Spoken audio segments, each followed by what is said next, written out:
Salut crypto-fans, j'espère que vous allez bien. Aujourd'hui, vidéo totalement exceptionnelle sur ma chaîne, je vais en effet réagir à l'actualité brûlante du moment. C'est quelque chose que j'ai pas l'habitude de faire, mais je ne vous apprends rien si je vous dis que depuis hier, à savoir dimanche 20h par rapport au moment où je tourne cette vidéo, une véritable guerre ouverte s'est déclarée entre Binance d'un côté et FTX de l'autre. Et pour moi, c'est quelque chose de vraiment gigantesque dans l'écosystème des crypto-monnaies. On a rarement vu de tels géants se tirer la bourre à ce point. Et j'avais tout simplement envie de vous partager mon ressenti, mon opinion, un petit peu sur comment les choses se sont déroulées et surtout vers où cela pourrait nous mener. Alors, c'est parti!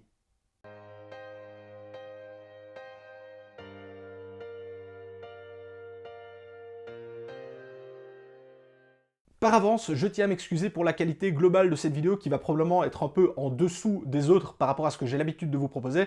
En effet, je vais réaliser le tournage, le montage et la publication dans la foulée, là où d'habitude pour d'autres vidéos je prends un peu plus le temps. Sauf que ici, comme il faut parler de l'actualité, ça sert à rien si je vous sors cette vidéo dans une semaine.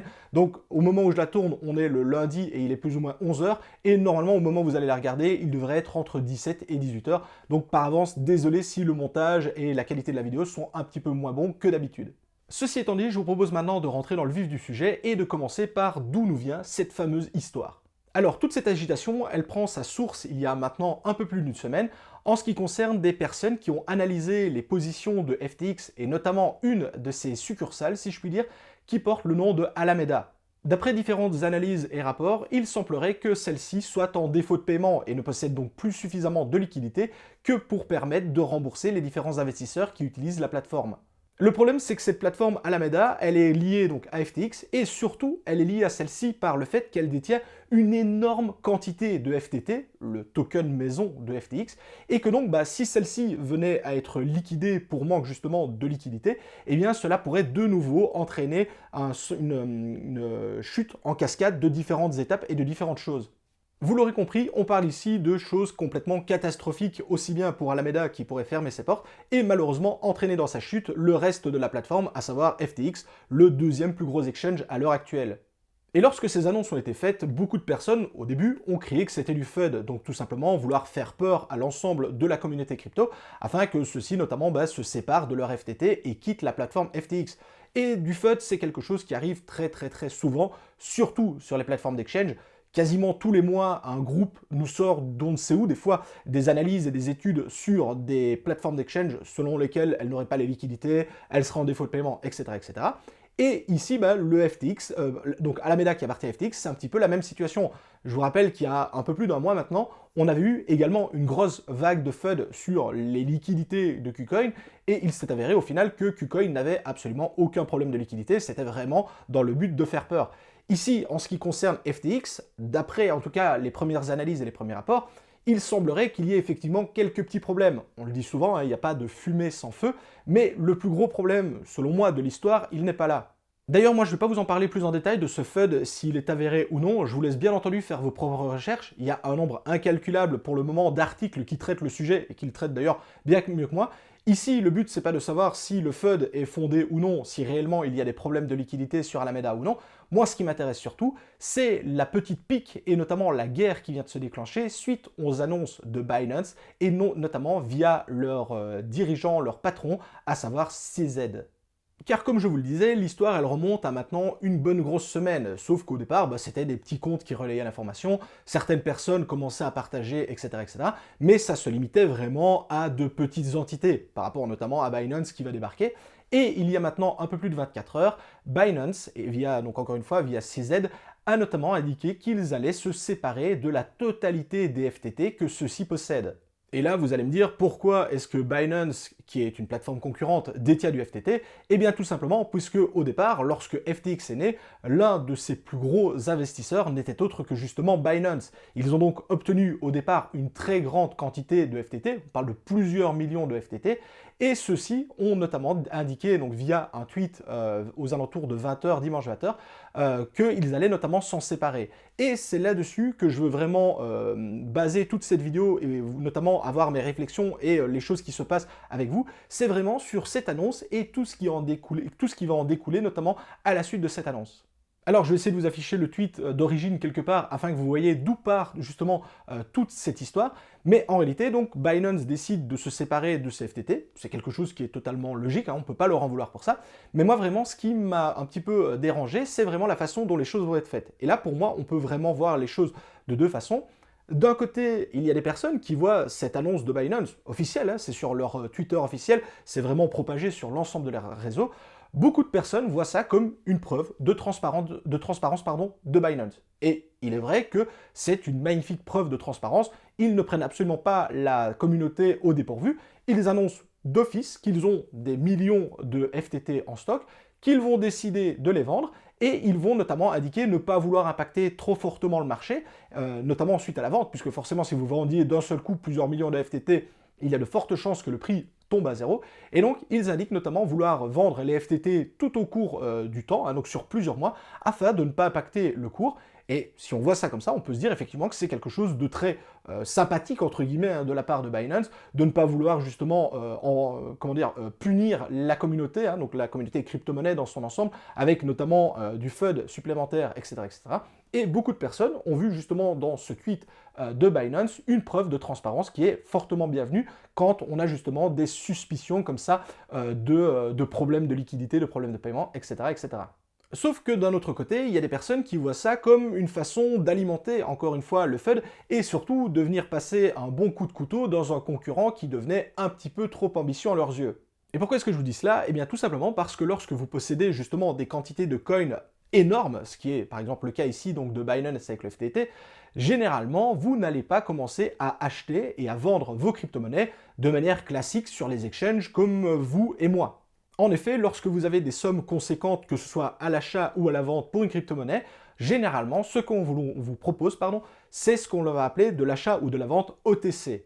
Et OTC, ça veut tout simplement dire over the counter, c'est-à-dire que plutôt que de passer directement par une plateforme d'exchange et mettre votre ordre d'achat ou de vente pour une crypto-monnaie, vous allez directement traiter avec la plateforme, donc sans passer justement par tous les order books, etc., etc., et vous allez réaliser l'achat ou la vente directement avec la plateforme. Et réaliser de l'achat-vente OTC quand on a justement de grosses quantités d'argent, c'est quelque chose qui est extrêmement intéressant parce que d'une part, ça vous évite justement d'avoir des frais monstrueux, hein, parce que je vous rappelle que les plateformes prennent toujours un pourcentage sur l'achat et la vente, et donc quand vous avez des millions et des millions de crypto-monnaies à acheter ou à vendre, eh bien cela vous permet notamment de réduire les frais puisque vous allez vous mettre d'accord avec la partie en face des frais qui vont être appliqués. Mais également, ça va vous permettre d'acheter ou de vendre sans impacter directement le marché, et surtout de le faire de manière rapide.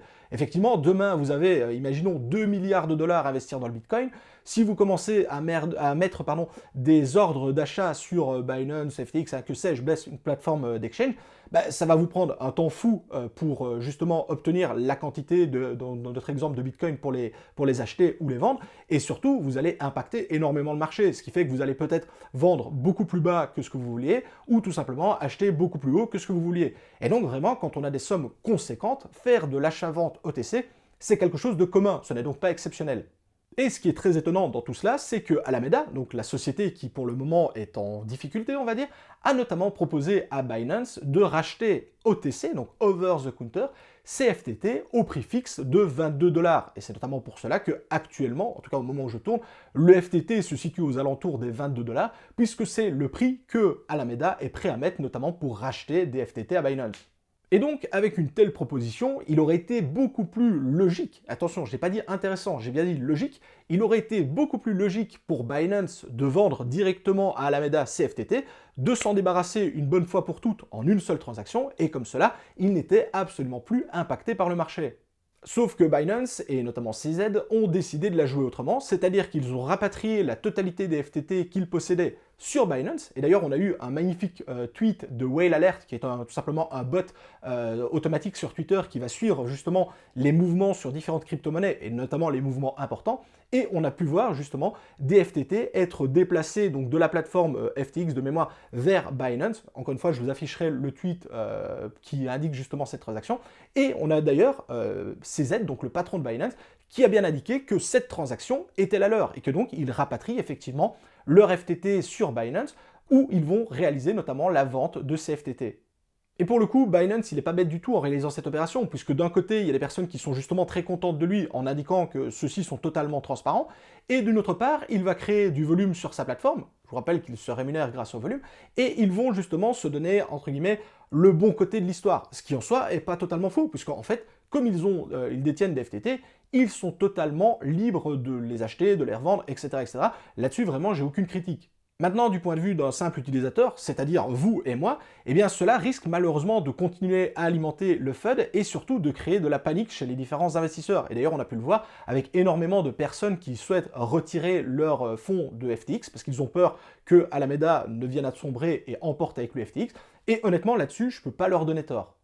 Et ici, pour moi, le gros problème, c'est pas de savoir si Binance est dans son droit ou non, ou si FTX est dans son droit ou non, c'est tout simplement qu'en tant que simple utilisateur, et c'est ce que je suis, et c'est exactement ce que vous êtes aussi, eh bien malheureusement, que l'on choisisse l'une ou l'autre des options, on va de toute façon être impacté par le marché, et donc encore une fois, on va avoir deux grands géants qui vont se tirer la bourre, qui vont probablement, il y en a probablement un qui va s'en sortir un peu mieux que l'autre, hein, l'autre va probablement y laisser des plumes dans les différentes opérations qui vont être réalisées, mais comme toujours, ces deux grands-là, ils n'ont pas grand-chose à risquer et à perdre, alors que nous, en tant que petits utilisateurs, c'est nous qui allons prendre un maximum de choses sur la tête, encore une fois. Et donc mon but avec cette vidéo, c'est pas de dire justement que Binance ou FTX sont gentils, sont méchants, etc.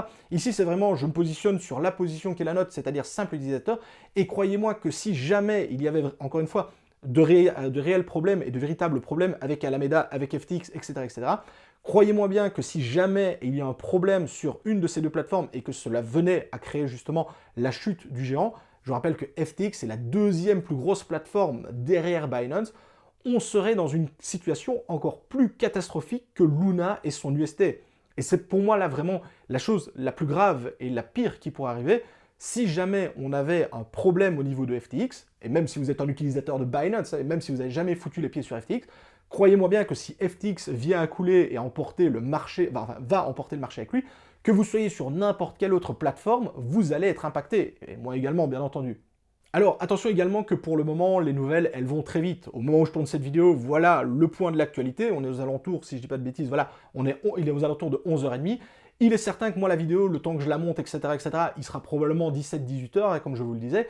Si effectivement, il y a une énorme news qui tombe à 15h, j'aurai jamais le temps de retourner une vidéo, de la remonter et de vous la sortir dans la foulée. Donc ici, je me base vraiment sur ce qui se passe à l'heure actuelle. Il est certain, encore une fois, que ce genre de, de guerre qui peut être déclarée entre deux plateformes, c'est quelque chose qui est d'une certaine façon malheureusement normal, puisqu'effectivement Binance est actuellement la plus grosse plateforme d'exchange au monde, c'est vraiment le leader du marché.